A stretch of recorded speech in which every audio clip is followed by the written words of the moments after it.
Hi everybody, it's me, Mrs. Bros. Welcome back. And today we're going to do our lesson on how to find the volume of a three-dimensional figure. The first thing we want to do is clarify the word dimension. An easy way to understand this word is to compare it or link it to the word measurement, or something you would measure. So, for example, the figures on this screen that you see, we have a line, which would have one dimension, whereas this square would have two dimensions. The line would allow us to measure its length. On the square, we would be able to measure both its length and its width. The length would be the first dimension, and the width would be the second dimension. To describe different geometric figures, we will use the word dimensional. So a line is a one-dimensional figure, whereas a square or a rectangle would be a two-dimensional figure. In previous units, we've been able to find the area of two-dimensional figures, whether they be rectangles or squares. And to do that, we used a very specific formula. The formula we learned for area was that area was equal to the length times the width. And in this case, we would know that the area then would be equal to 6 times 4. So the area would be 24. And we say that that would be in square centimeters, or centimeters squared. And one of the ways we were able to imagine that was by picturing a certain amount of squares inside of the figure. So here you can see there are 6 squares going across on the length. That's one linear measurement, measuring the line across the length, linear. And 1, 2, 3, 4 up on the width.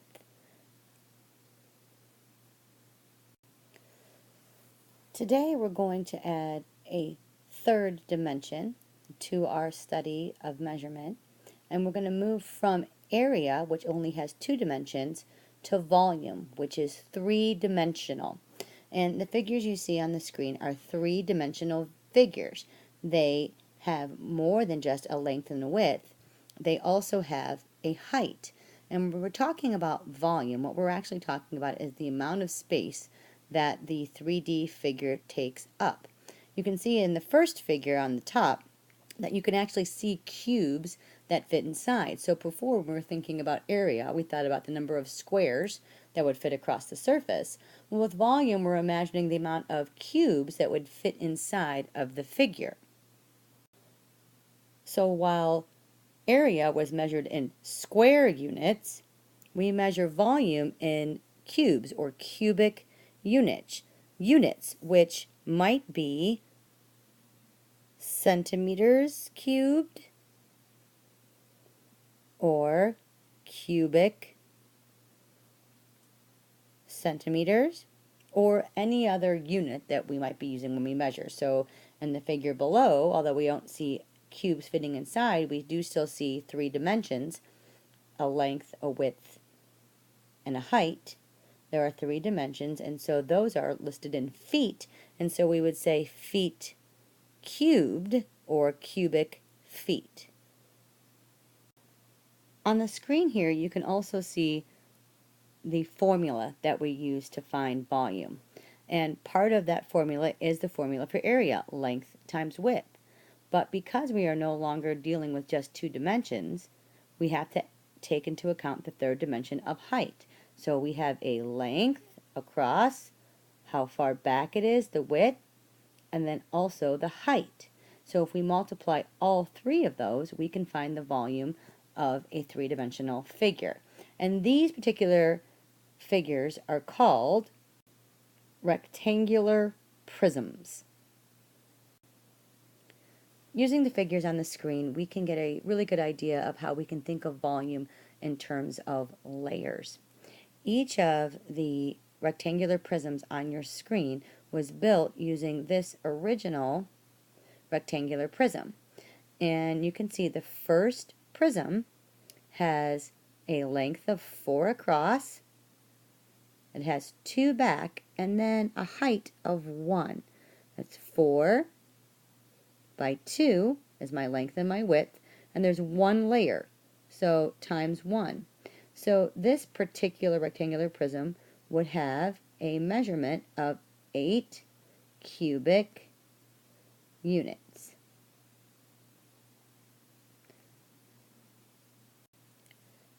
Down in the next figure, however, we go from having simply 4 across, 2 back is the width, but now there are 2 layers, so it now has a height of 2. So my length and my width haven't changed. I still have 4 by 2 as my length and my width, but since I have 2 layers, I now have a height of 2 cubes. So instead of having a volume of 8, I have a volume of 16. 4 times 2 is 8, times 2 is 16. As I build up, I have 3 layers, so I simply need to take my original 4 by 2, but multiply it now by a height of 3, or 3 layers. So I would have 24, and so on, all the way to the end, where I would imagine taking 4 by 2, there's still 4 across the front, 2 across, going back, and now there are 1, 2, 3, 4, 5, 6 total layers. So I end up with 8 times 6, so I have a volume of 48 cubic units. Are you following along? Excellent. Let's try to imagine the number of cubes in each of these figures. If I look closely at it, I can see that there are 1, 2, 3, 4 cubes. But this side over here is just the side of this cube here in the front. So what I have is 4 cubes right here that make up this front row. But then there's another row of 4 cubes, and then a third row of 4 cubes. So the first layer is 4 cubes, but there are 3 rows of them, and each of them is 1 high. So the volume of just this bottom layer is 12 cubic units. But I've got not just one layer of 12, I have 12 in this layer, 12 more in the second layer, which is 24, and then I have 12 more in this top layer. So that's 36. So I know that this figure was made up of 36 cubes. But the volume then could be figured out by using our formula of volume would be equal to, I've got 4 across the front, a length of 4, times, there are 3 deep, a width of 3, but up and down, there are 3 layers of that, so a height of 3, which, using our order of operations again, would end up giving me 12 times 3 is 36. So the number of cubes is equal to the volume.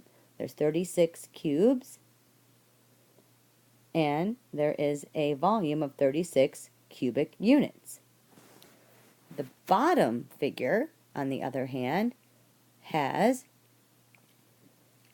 a layer here of 1, 2, 3, 4, 5 cubes at the front, and a second row back here of 5 more cubes.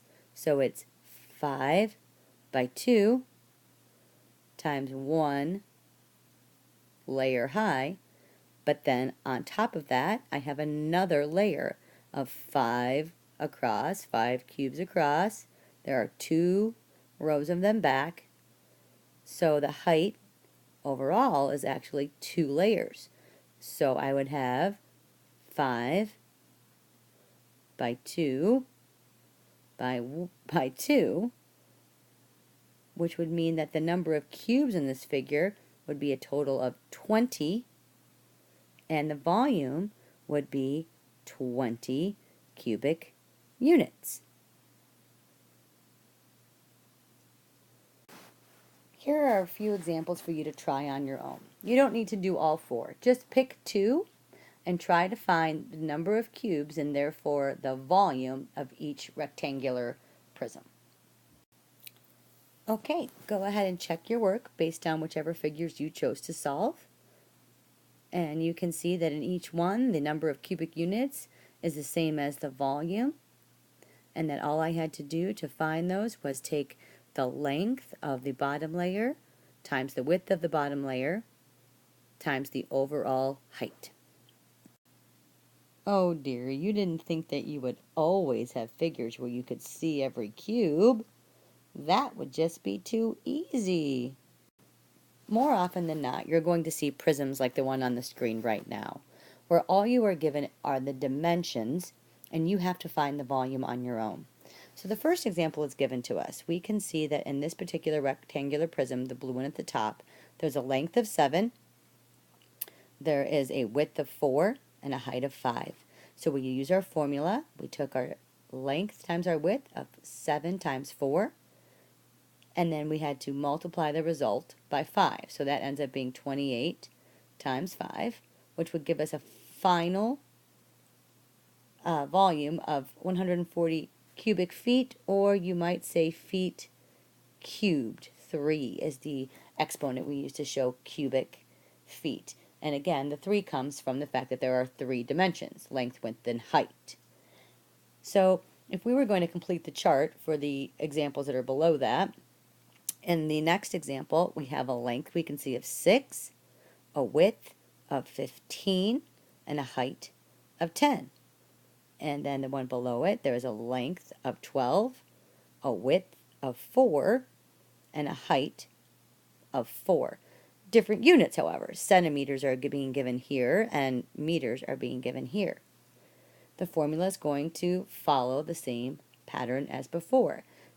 So here we would take 6 times 15, find the result, the product, and then multiply that by the height of 10.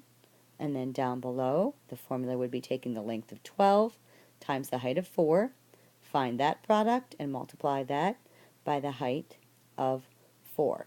Now, I do hope that you are realizing that since there are two multiplication operations happening with the 3 numbers, that the commutative property would tell us that it really wouldn't matter which order we use to multiply them, but we're going to stick with our formula of length times width first and then multiply that by height. Our result there would be 900 centimeters cubed for the second example and 192 meters cubed for the third.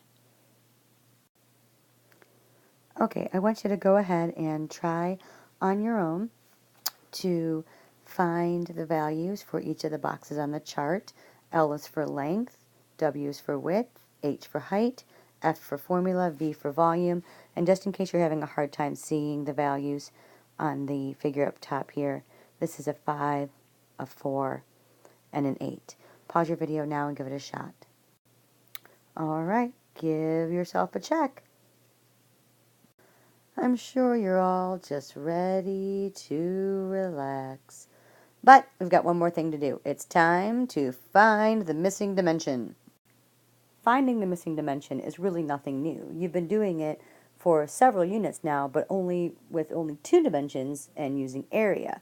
So in the first example here, if you had an area of 24 and they told you that you had a length of 6 and you wanted to know what the width was, you would know by now that if you simply took the area and divided it by the length that you know, you would end up with the missing dimension, which would be the width of 4. And in the other case, again, now instead of finding the width, I want to know the length, so I still am going to take the overall area, divide it by the dimension I know, which is the width of 12, and I will get a length of 3. So 3 is the missing length dimension. Now, however, we're going to try to find the missing dimension when we have a volume problem. So instead of having 2 dimensions to look at, we have to think about 3. So in both of these cases, we've been given the volume. The dimension we don't know in the first one is the width. and the dimension we don't know in the second one is the length. But it's a very similar process to what we did when finding the missing dimension with area. When you're doing this, we still take the value that you know and divide it by the other value that you know to find the missing value. So instead of taking the area and dividing it by length, we're going to look at the overall volume. We have 120 is the overall volume. But this time I don't just have one dimension to divide the overall amount by. I have two. So what I want to do is divide that volume by the product of the length and the width. So I want to take 120 and divide it by the result of multiplying 4 times 5. That would give me the missing width. If I divide the overall volume by the total amount of the length and the width, all I would be left with, the length and the height, all I would be left with would be the width. So order of operations would give me 120 divided by 20, and that would give me 6. So the length is 4, the width is 6, and the height is 5. Why don't you try to use the same process on the second example? Pause your video now and give that a try. So, how did you do? I hope that you were able to find the overall volume of 120 and realize that it needed to be divided by the result of what the width and the height were together. So we had to take 120 and divide it by the product of 4 times 3, which would give us 120 divided by 12. So we would find that the length was 10 cubic inches. Well done, guys. You made it all the way through. Looking forward to seeing you tomorrow in class and can't wait to hear your questions. You're out of here.